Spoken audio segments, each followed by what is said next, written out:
Well, Happy New Year. It's our first show of our second season in 2021, Speaking Legally, where the legal meets the cultural, with our two expert attorneys, Edward Pichardo Esquire and Royce Russell Esquire. My name is Dr. Stacey NC Grant. Thank you for coming back and tuning in to the show. As per usual, there's a lot going on in the news. Unfortunately, a lot of it is not what we want to hear, but this is the show where you get to understand what's really going on and culturally what that means to us as we discuss the issues that are happening in real time and how we also can prepare ourselves with the right knowledge from the two experts to help us navigate our critical thinking and response to what is happening in our world. So welcome back. Hope everyone had a safe and a happy new year. I'm going to let my co-host greet everyone. And yes, Richard, Happy New Year to you. New info, new segment, indeed. So over to you, Mr. Pichardo. Hello, everyone. Good afternoon. Welcome to our new season of Speaking Legally, where the legal meets the cultural. Thank you for viewing us here today. And I believe you're going to find this program today quite fascinating and interesting given the state of events. So I'll leave it there before we start. And Mr. Russell, over to you. I just want to welcome our new viewers. We know in real time, folks may not be tuned in because there's a lot of things to be tuned in other than our show.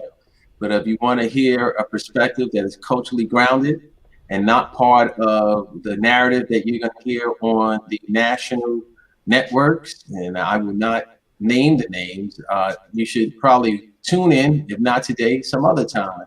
We'll give you some of the legal follow-up. We'll have the legal and the cultural meet, and we'll continue to do that as 2021 rolls right on in. Exactly. But we know that there's a lot that we want to discuss today. And yes, there's breaking news happening in the country, but there's other news that has just also been released. And we want to be able to share what is happening and what that means in the follow-up to conversations that we've had here on the show, particularly about the Breonna Taylor case. So, gentlemen, there's a new update in the Louisville Police Department. They actually fired two of the detectives that were involved in the Breonna Taylor raid. Yes, you know me. I like to do what I call a legal follow-up. I don't want to leave no Chad hanging, and it's very, very appropriate language given what we are seeing on TV and what we've experienced in this past election. But with that in mind, not leaving any Chad hanging. Before the New Year's was out, we went on to talk about how the new chief commissioner has brought pre-termination charges against Cosgrove and James in reference to the Breonna Taylor shooting. And actually, I believe commissioner or the chief is Chief Gentry. There was a preliminary hearing to be held on December 31st. Well, that happened, and those two officers were fired. So we have a total of 3 officers fired. So let me close the loop on what has happened in reference to these officers. All right, so number one, we have Brett Hackinson. He was fired. He was fired in June.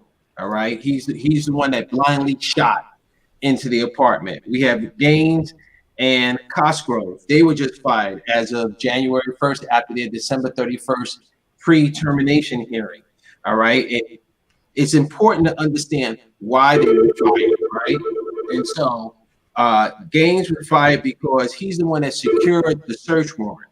And there was a violation of department's truthfulness as to the search warrant. So that's why he was fired. We talk about search warrants and we talk about confidential informants, and we talk about confidential informants that they have to have veracity, they have to tell the truth, and they have to be reliable. That means the police office or the department had relied on these confidential informants before, so therefore they have good faith basis to go in to secure a search warrant or an arrest warrant. Here, they're saying James, Jaynes, he failed to do that. So it was a violation of the department's truthfulness policy and search warrant preparation. All right. Then as to Cosgrove, he was terminated based upon use of force and failing to use his body camera. Now that's big because in New York City, we have plenty of officers that failed to use their body camera. And if I just digress for a second, in the Kowalski Trayrick matter, we have one officer who left his camera back at the police station while after having meal. So someone got fired actually for leaving their camera and using too much force. I think that's important. Then we go into other officers that were either sanctioned, admonished, or even exonerated. And I think we need to know who was exonerated, who was sanctioned, and who was admonished. So we have Sergeant Jonathan Mattingly. He was a wounded officer. He was exonerated for use of force, for deadly use of force. I can imagine that being a scenario.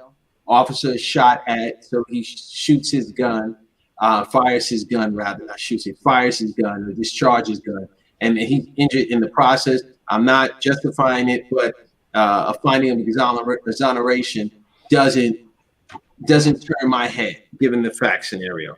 Sergeant Kyle Meany, MEANY. He was sanctioned for a violation of police department policy for risk assessment and SWAT response. And so let me define risk assessment. You have to know where you're going and what you're getting into. This is a family. This is an apartment. This is a house. It could be kids there. What was the tactical plan? Who was supposed to be positioned where? How are they supposed to proceed with securing their arrest? And so he was sanctioned for the violation of not having that risk assessment plan, not having what we call a very good and proper SWAT response. We have Detective Michael Campbell. He was suspended for 1 day based upon reports. Violation of department's body camera policy. We have Lieutenant Sean Hooper. That person was exonerated for violating procedures concerning the responsibilities of the commanding officers. That's what we call superior liability in the legal word. In the legal world, can a superior be accountable for other officers' actions? So that's what we call superior liability. I'm the superior and I am liable for my subordinates' actions. And so in this particular case, they found that he was not responsible for the commanding officers and what they did. And that probably depends upon when he was involved in the matter. Was he apprised of the matter before? Was he part of the tactical plan? Or he just happened to be the lieutenant on duty at that time? We also have Detective Wes Barton, or Barton. He was exonerated for truthfulness in violation and preparing for a search warrant. So what they're saying is that they felt that he was truthful as far as his participation, as far as the search warrant. So he probably had a very small role in either supporting the veracity or the reliability of the confidential informant. Probably was the partner of the other officer who probably, supported and was in support of the search warrant. So he was exonerated. But that's the full tilt. We have 3 officers that were fired. We have 2 to 3 officers that were sanctioned or admonished or lost a day of suspension. And then we have 2 officers that were exonerated. So I just wanted for our viewers to know, we started at the beginning, we're at the end. We know that we still want reform, but at least in this particular case, we have gone full circle with it. Now, is this circle is not totally complete, right? They have to go to trial? Well, yes. Obviously, there's criminal matters for which the 3 of the officers that are pending criminal matters, they have to go to trial. But at least from the police department standpoint, from a standpoint of termination, which we always request and require, from a standpoint of retraining, from a standpoint of those failing to intervene, and that would be Sergeant Madeline, Sergeant Meany, the Lieutenant Hopper, Barton, Detective Campbell. Those are other officers that play the role, and they could have intervened, and they failed to do so. That doesn't mean that they weren't part of the lawsuit, they weren't part of the settlement. That doesn't mean that they're not going to be called to testify in reference to the criminal trial. But just as far as police departmental, what are we going to do with these individuals? This is what has happened to them. Well, one of the things that we talked about here on the show is keeping the pressure on, and all the protests and all of those who lent their platforms to raising the issue that there was quite a bit of time before anybody was even arrested. So we're grateful that we can see in this instance that it was not in vain, and we're getting closer and closer to justice served. And what we also see is that that the world has a lot of work to do as far as uniformity when it comes down to policing, because as we speak about Breonna Taylor and what I'm going to put in air quotes, good news, news that shows that those that are doing damage to our community from a law enforcement perspective are being held responsible and being held accountable, as we see in this particular case.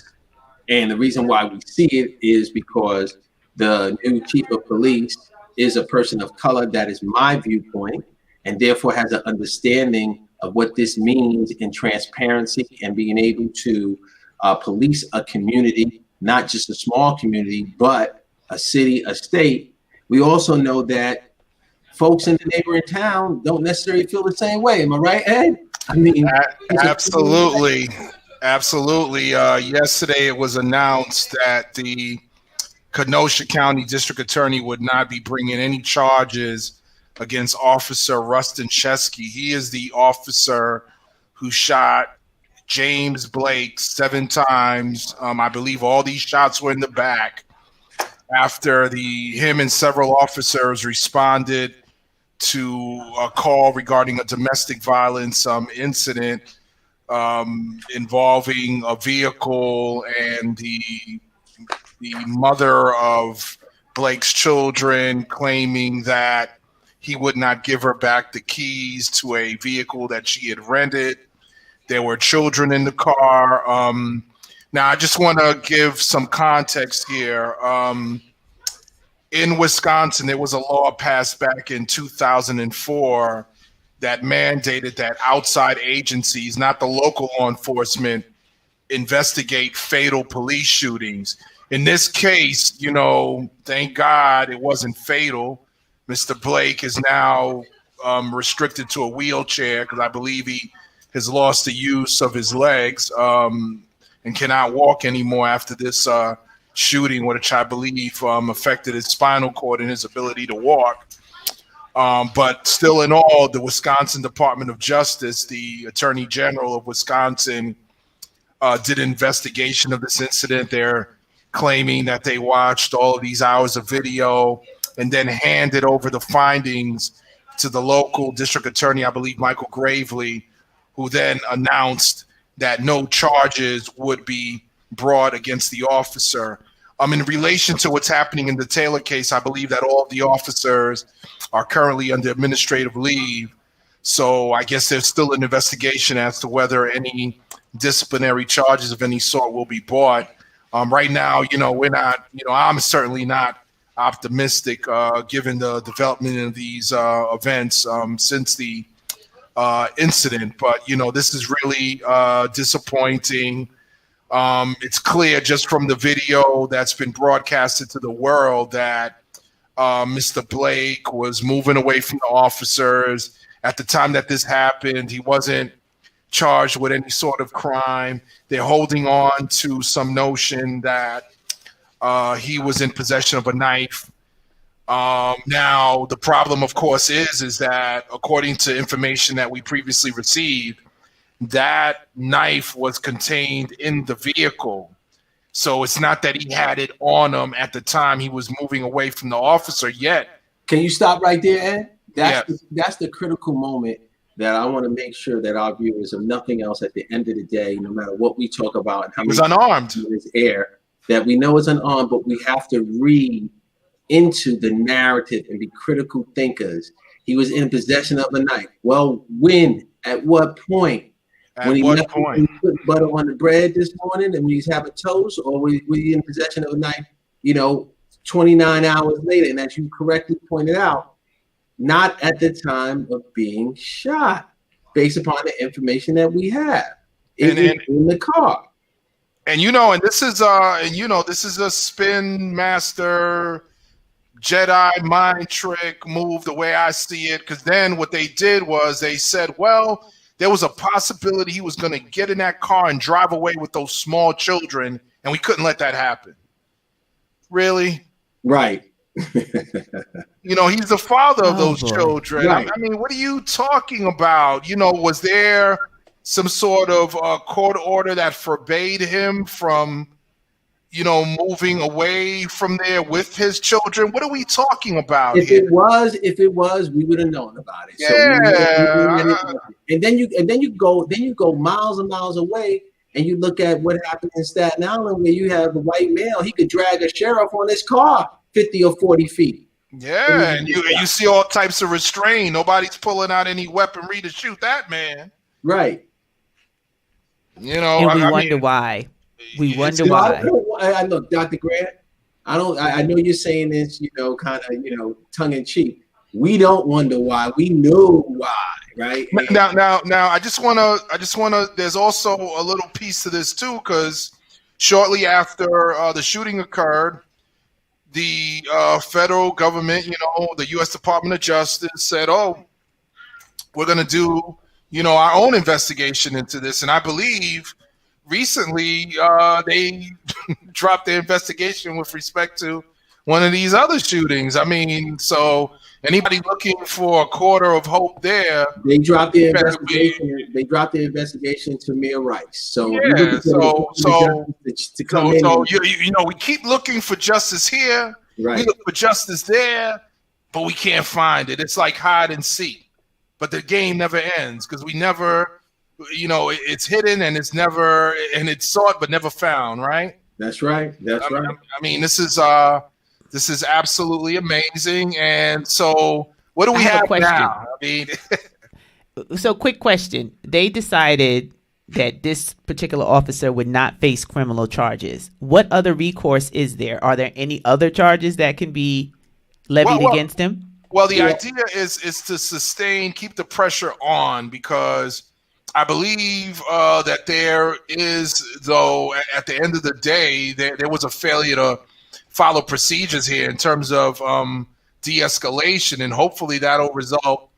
Well, once again, hope is eternal. Hope is eternal that somebody will pressure the police department to, at the very least, fire this guy and any other officers who didn't follow official protocol and procedure in terms of the handling of this incident. So, let's see what happens there. But certainly the local district attorney has already stated that they aren't bringing in any charges. So you better forget about it in terms of any local charges.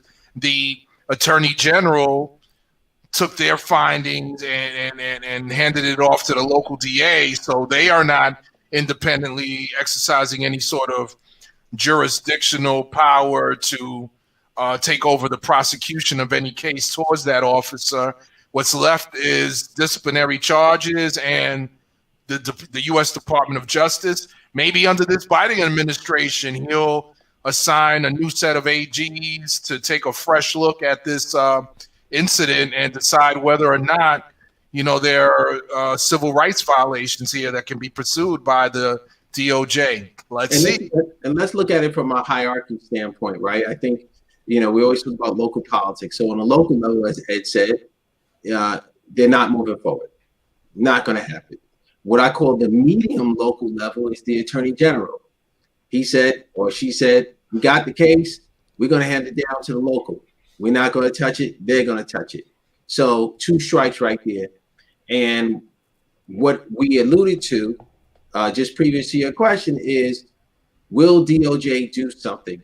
Federal civil rights violations.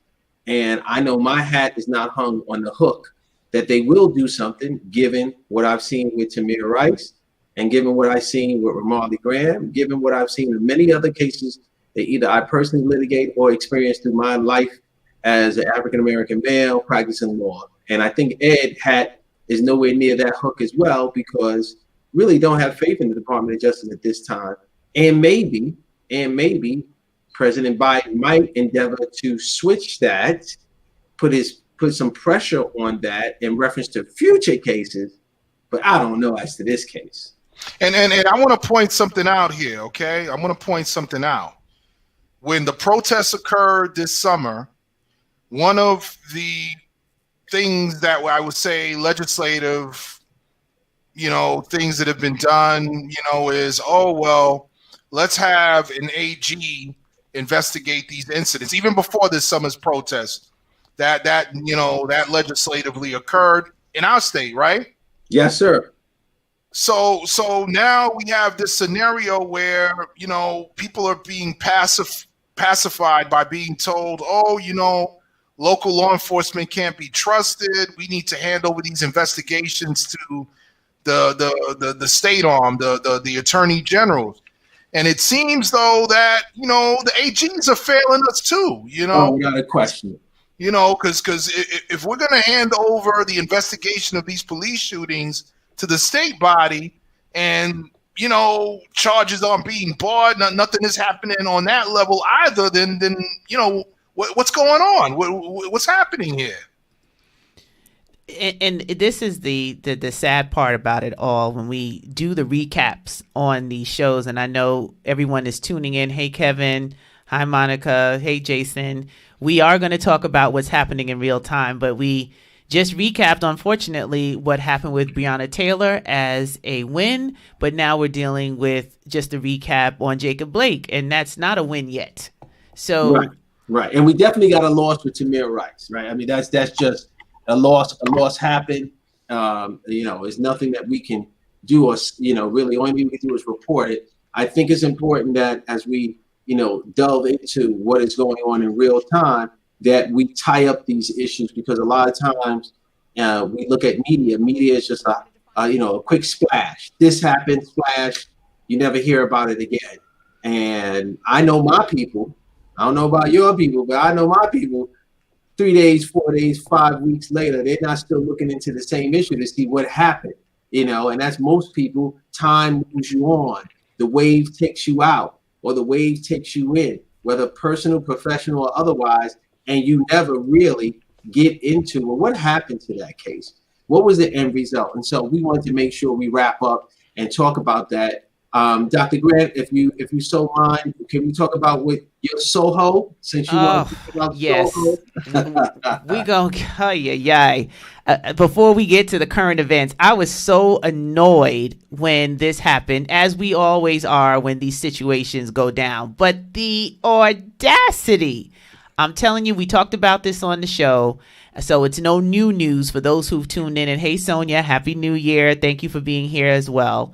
But this case that we brought to our attention, we actually showed the video on our previous shows. Now, NYPD detectives are heading to California to question the woman who was caught on video accusing the black teen of stealing phone in Soho Hotel. Notice how they didn't really use names. Interesting enough.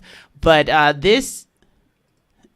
thank you, Kevin. So this is an interesting story. Gentlemen, what's your take on this one? NYPD's traveling all the way to Cali? Well, we talked about this. I'm going to let Ed go, because I have a very unique position as to this, and it's not necessarily user-friendly. But go ahead, Ed. well, the last show we talked about it. We said, well, what's going to happen now? Is this woman going to get arrested and get extradited back to New York? Is she going to submit to the jurisdiction of the New York court? And Ed, the fact that they're going out to question her has nothing to do with us putting that on the show. It probably has more to do with Reverend Al Sharpton and Ben Crump going on national news, because we're not on national news like that. I'm not. How do you know they're not listening? Listen, I'm not necessarily saying that this this move was prompted by anything that was stated on this show. I just what I observe is that we seem to be on the ball when it comes to the analysis, and the analysis was correctly, well, what happens next? Because anytime we analyze any of these incidents, we're looking for effectiveness and what the real deal is, right? So what are you going to do? We're yelling about it, we're talking about it, we're angry, but what's going to happen? And so what's happening now is that the pressure came on. Cy Vance decided, you know what?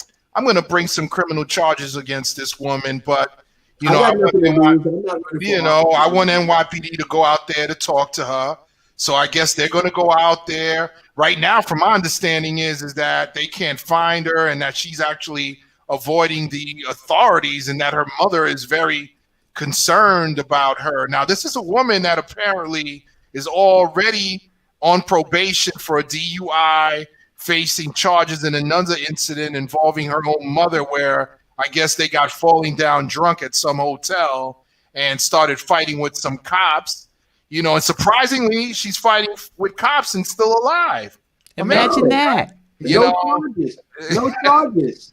And then she go to Cali and she call it NWA and she gonna hook up with them and slide in so we can never find. You know what I mean? Yeah. So she traveling across the country on probation. Amazing. And what's even more amazing, Ed? Look, on one end, we know. So let's get critical, right? Let's use that I again. So let me just do it one time. Let's use that I again, right? Is this the critical eye, right? The third eye. Yeah, the third eye. The third eye. There you go. Right? What does it all mean? We talked about potential candidates for a DA, right? That spot is opening in New York. We talked about Cyrus Vance maybe not running, right? So what does he have to lose, right? Let me make this move. If it works out and he decides to run, hey, I'm on the pulse like all these other candidates out here that want racial equality, social equality, right? If it doesn't work out, I'm not in office anyway. Somebody else is going to take over. So there's always a political spin on some of this stuff because politics and power rules all. Now, the bad end, even the sad end about this, going full circle, the yin and the yang, is that for all our folks in our community, this might be the president in that if something goes bad here in New York City and you decide to take yourself down south because you push somebody, you shove somebody, and wrong somebody, you might see New York Police Department down south looking for you and looking for you in California or Chicago. It appears that New York City Police Department will travel now. For misdemeanors. That's right. We'll travel. So, no more going to Jersey. So if they're willing to travel for this white woman with white privilege and power, recognize that they'll be willing to travel for you when you push that police officer because he's doing something he's not supposed to be doing, or you video something, or you accused of something. Well, I'm not totally convinced that it's the same thing at the end of the day. Two, politics align itself in that. No. Listen. When you go ahead and start setting factual precedents, of course that's where the danger is, right? Because the law is about precedent. So I agree with you from that perspective. I think the biggie here is does the case become a felony because she assaulted a minor and her as an adult? What are the elements there? What actually happened? I think I saw the video once of how it occurred. Let's see. I got to wait and see. I got to see the facts develop. Well, we'll follow up on it because we'll be here. Yeah, we'll be here. We'll be here, brother.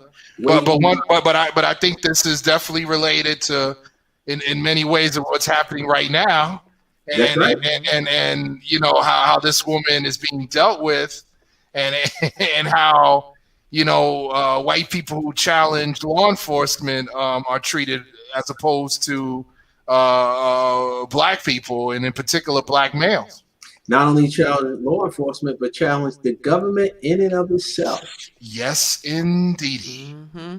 Well, I'm pulling up, and it might not allow me to do it, that the current sitting president has finally addressed the crowds with the protest, riot, insurgent, whatever name we want to give, what I cannot believe we have watched happen on our U.S. Capitol, that he told them it's time to go home. And how ironic that at the same time, it seems as if John Ossoff has been confirmed to pick up that seat. So Georgia has turned blue.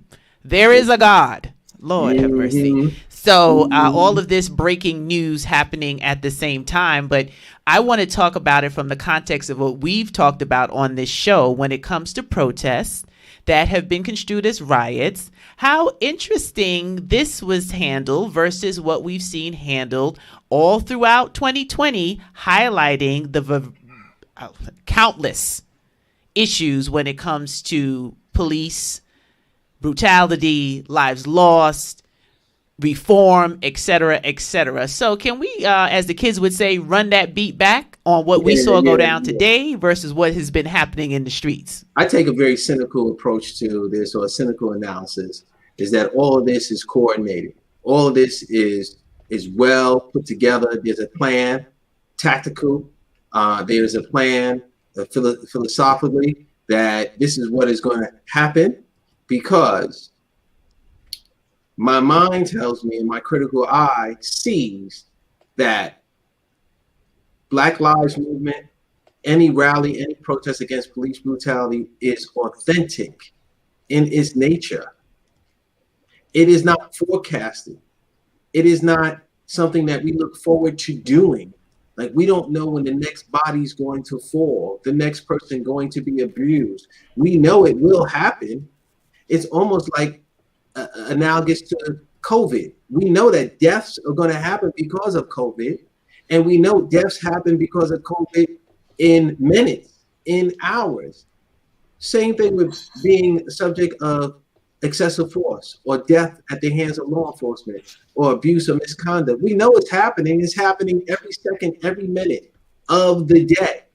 We don't forecast it. It is authentic in its nature. And when it happens, we go out and we rally and we protest. Real issues, real time, real effect. This right here, what we're seeing with Trump, I don't care what anybody says. This is my personal opinion, that this is well thought out and planned. How do you not have police ready? How do you allow people to make it into the Capitol? Like, really? Inside, in the speaker's office, feet up, feet crossed, writing notes? How does all of this happen? And I go a little further. I will go a little further than it's more than skin deep, in that, oh, that person looks like me, that person acts like me, so I'm gonna let them go and do this. Somebody put the order that you need to stand down and let this happen. Is it Trump's campaign starting off right now? It is not happenstance. We know if this happened in Newark, or this happened in Brooklyn, this happened in the Bronx, bodies would be falling. You would see blood. National Guard would have been called a long time ago. And I believe that your viewpoint has a lot of support in what's been happening. I mean, what people need to understand is that the executive, which is the presidency, the president, the executive, because you got the executive branch, the legislative branch, and the judicial branch. The executive branch is charged with the enforcement of the law. And so here you have an executive who is choosing not to enforce the law, right? And he's supposed to be the law. He's supposed to be the law enforcement president. Remember? Law-abiding citizen, law guy, right? We're not going to allow for any sort of wild disturbances. We want law and order. The law and order president. That's what it was. That's right. The law and order president. That's the law and order president. We saw that in Portland, right? National Guard. We saw that in California, but right here, we even witnessed him using police to his benefit to clear out protesters so he could walk over to the church and hold the Bible. Upside down. You can't fool anybody. Upside down. He didn't even know what the ribbon meant because he doesn't read any books. But listen, what's happening here? And one of the things that this reminded me of, because when I watched this, I said, "Oh my gosh, you got these folks fighting with police. They're destroying property. I saw a couple of folks breaking a window with a flagpole. You got a replacement of the American flag with the Trump flag, right? Talk about desecration of the flag, right? Right. But more importantly here, let's talk about the real deal, consequences, what happens from here, because this reminds me of the trial of Chicago 7, 1968. And for those of you who don't recall or don't know about the Chicago 7, it had to do with protests that occurred in Chicago during the 1968 Democratic Convention. Now, there were protests there, and in that case, later on, the federal government, the Northern District of Illinois, decided to charge 7 supposed heads of these protests, and they charged them with federal crimes, actually. And so I would invite folks to look at 18 USC chapter 102, section 2101. Can you repeat that? Repeat that, brother. Can you please repeat that? No problem. 18 USC section 2101.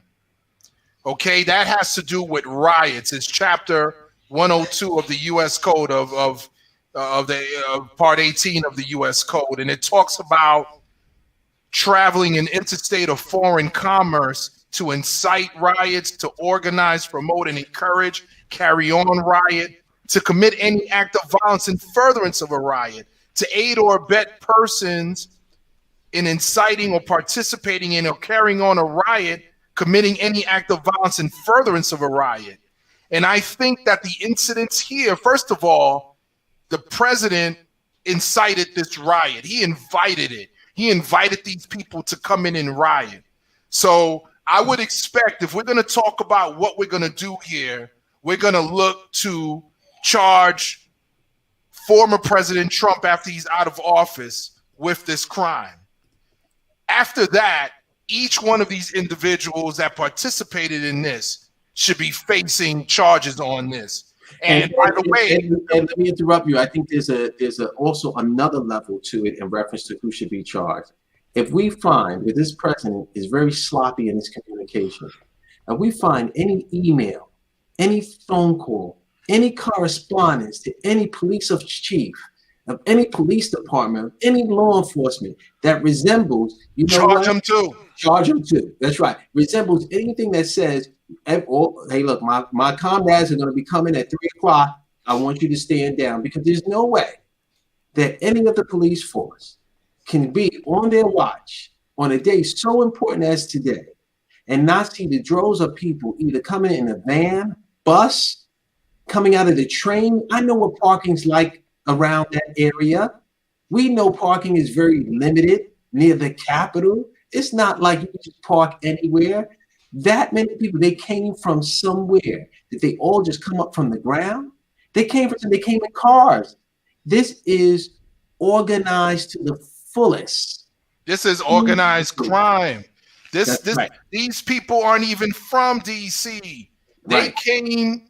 This is the definition of interstate. That's right. I bet you if you start checking IDs amongst this crowd, you're going to see people from all over the country. They're not coming from no damn District of Columbia, the Chocolate City. That's right. They're not coming from there, baby. They coming from other places, and they organized to incite riot across state lines. That's what they did here, and they were encouraged. They were aided and abetted. You're absolutely right. I would imagine. Listen, the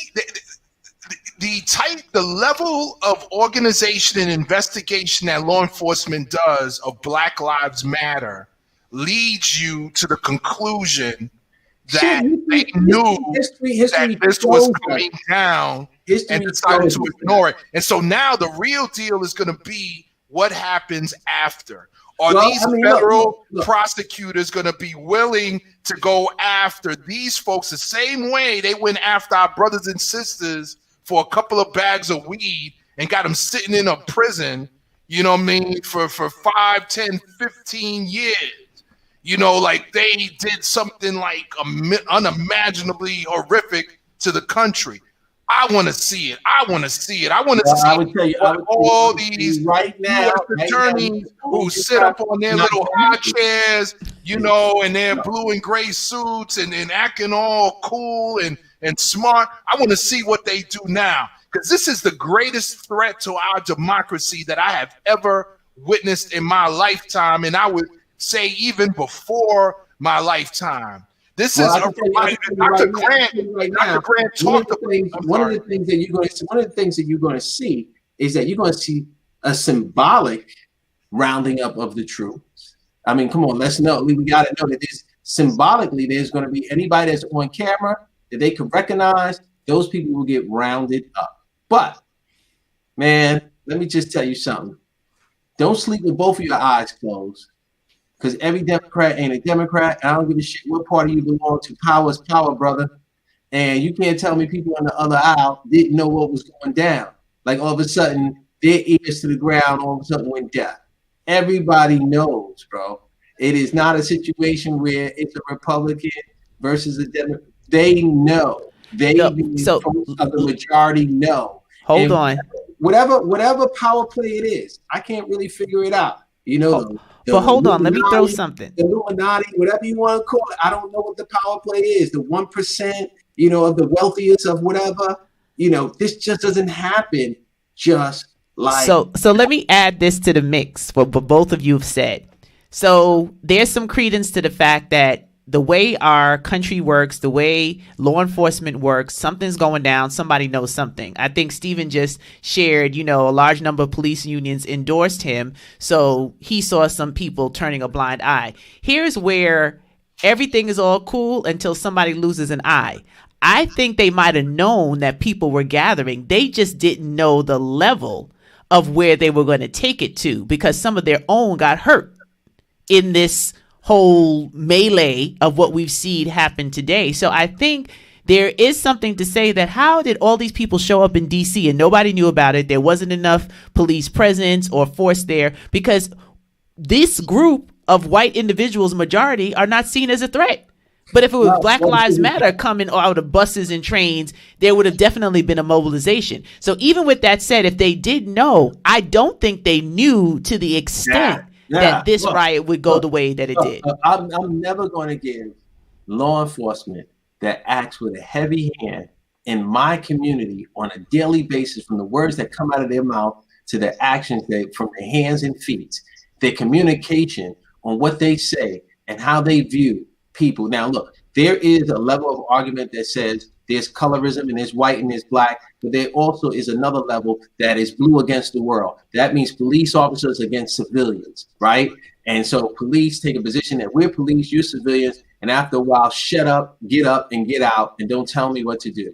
And I've seen that happen no matter what color you are. I've seen that happen, and we know that. So that's why the analysis of just race itself falls a little cry, and not necessarily in this case, but just overall. But they have to have been informed, and they have to be okay with some of their own being hurt for this quote unquote greater good. Like, it is beyond skin deep, the thinking that's going into this. It is not just, hey, I want to become a better basketball player, so I have to shoot 10 jump shots a day. It's like, my father's Michael Jordan, and I got to become a better basketball player. So I'm going to shoot more than 10 times a day. It is in their soul to like, we're going to let this go down because we can. And I think this goes towards the understanding, or rather the belief, that some of these individuals have chosen a side. They have decided that this is the side that I'm on, and this is what's going to happen. Because think about it. People went into that Capitol armed. My understanding from some of the reports is that they handed out gas masks to staff and legislators. So there are individuals in there with equipment, possibly trained, even members of law enforcement. In Wisconsin, we saw Kyle Rittenhouse walking around with a assault rifle in front of law enforcement, who allowed him to leave the area, presumably get into his mom's car, and travel back home to the state of Illinois from Wisconsin. The idea here is this: there was a civil war in this country. One side won, one side lost. However, the losing side was never held to account.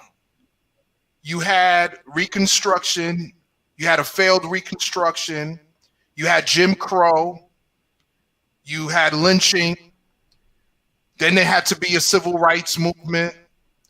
You still have the permeation and deep-rooted racism in all of our institutions. And now we're getting to this point of reckoning. Really? Why?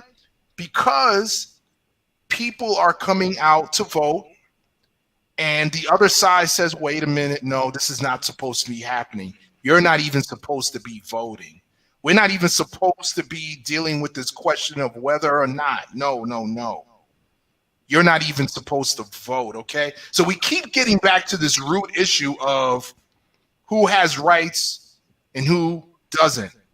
Who's a real citizen and who's not. Who's entitled to exercise rights and who's not entitled to exercise rights. You will see repeated videos throughout today and the night of individuals with a lighter skin fighting law enforcement and not getting shot, not getting tear gassed, not being hosed down, not being attacked by dogs, receiving favorable treatment. So it begs the question, who can and who can't? Who's entitled to and who's not? Well, Ed, let me say something. I don't know if it begs the question. I think we know the question. We've heard the question before. But what are we going to do about it? The question has been answered, right? And we know that the question has been answered because we can see, as you just articulated, how things will happen and what will not happen. The inaction shows us that the question has not been begged. It actually has been answered. And we know any rally, any protest that we've seen concerning Black Lives Matter and concerning people of color, there's always an infiltrator. No infiltrators here. No infiltrators. There's no instigator. There's no nothing. They're just doing what they do. That is, we just going to take over and we dare you to stop us. Point blank. Exactly. That's it. This is what we know. We're going to take over and I dare you to stop us. And the conflict on the other side becomes the racial piece that Dr. Grant talks about, because now as the white male on the other side, seeing Andy, my neighbor, or someone that looks like my cousin coming towards me saying, hey, man, we're going to go in this building, brings the cultural aspect where they stand down and keep on moving. Well. Imagine me going to another brother with a uniform saying, yo, man, we're going to go in that building. We're going to sit down in that building right there because George Floyd had died. You better move out of the way. And imagine him moving to the side. Hey, your imagination must be far and wide because it ain't happening.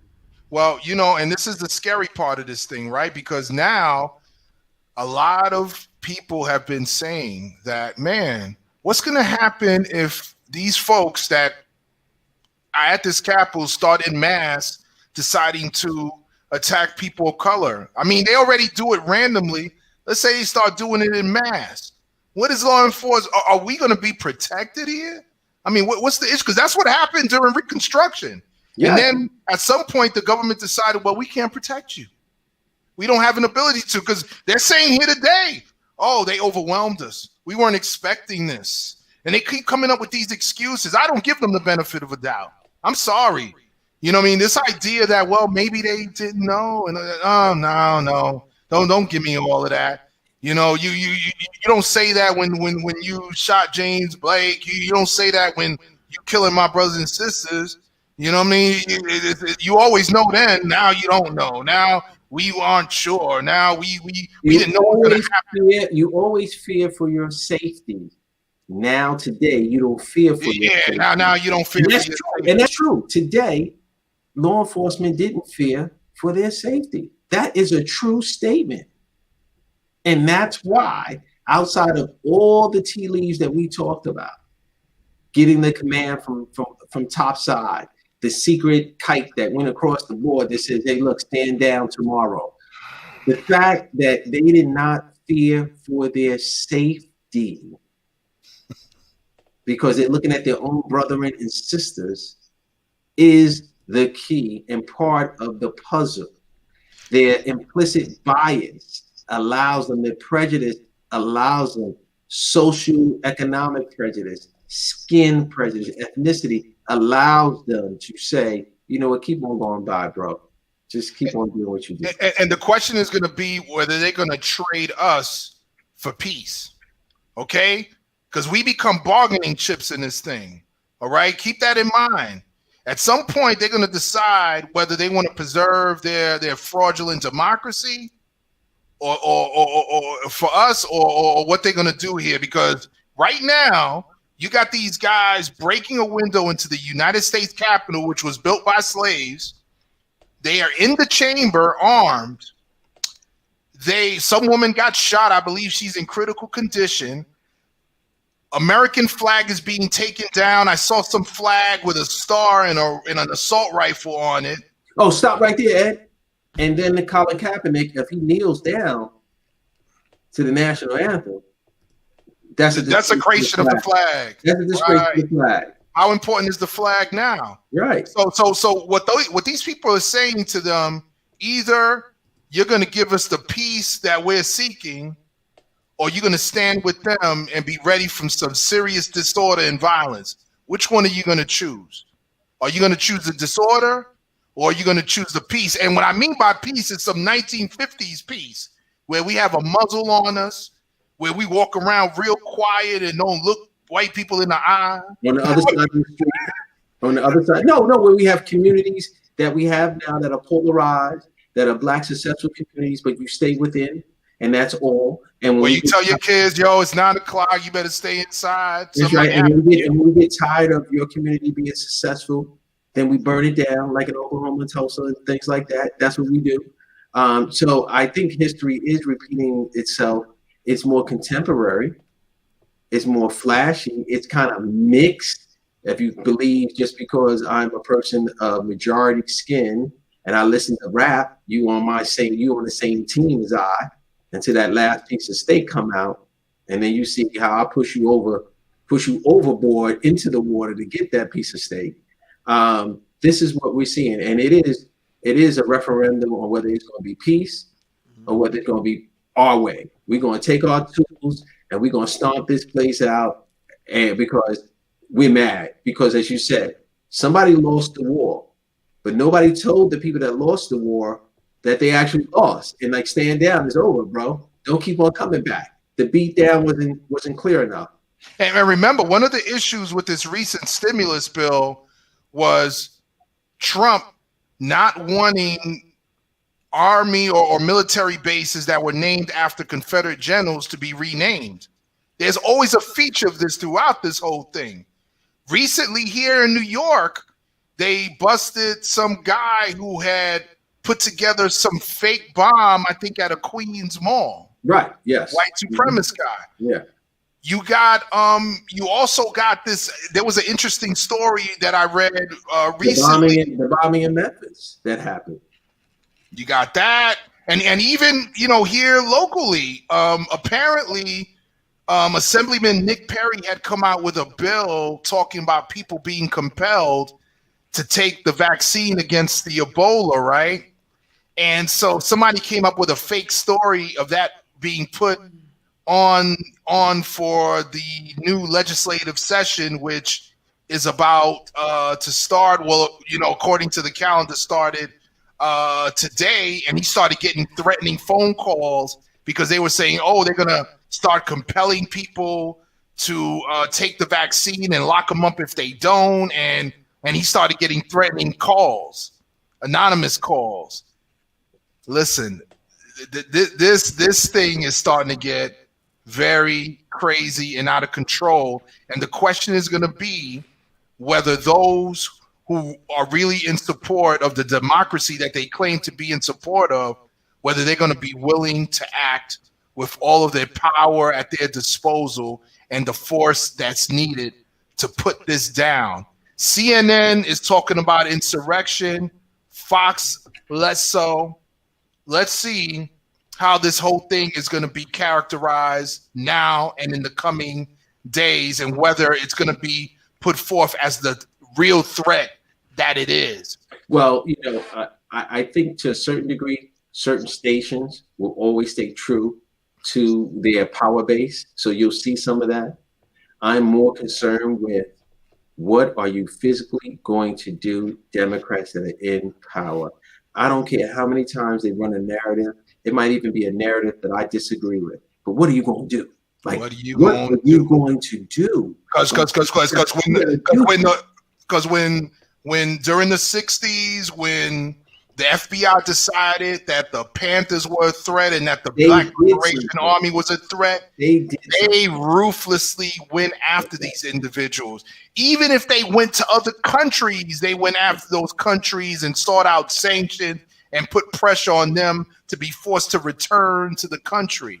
You have Assata Shakur to this day sitting in Cuba. You know, Joanne Chestermont. I want to see what type of ruthlessness the federal authorities are going to use in going after the individuals responsible for these actions here today. And the job is so easy. You know that there are millions of cameras, surveillance all around there. Easy. It's not hard. It's not heavy lifting. It's sitting in the room doing still shots, focusing in, focusing out, matching faces, names, and places. You know, when we talked about that lawyer participating with his girlfriend with the cocktail, right, during the protests here in New York, Immediate. we predicted. Boom. Matter of time. They're just gonna get the footage. They got the footage within days. They look back. It is just that simple. So we'll see. Like I said, most of the time on Speaking Legally, we're ahead of the curve and down the block, right? So I'll be waiting. I'll be waiting right there, ahead of the curve and down the block, sitting there with my legs crossed. Well, if I may, once again, I'm going to mention 18 USC 2101. 5 years is the penalty there. Well, I want to see what's up. Let's see them trials going. And see them trials going. There's going to be some extra jobs at the U.S. Attorney's office, right? You know me, I'm always up for a job. Yeah, them kids getting out of law school, I guess they got some jobs. You know what I mean? This is going to be interesting to see how it all plays out when it's all said and done, because it's all over everywhere. Like, everybody is watching this throughout the world.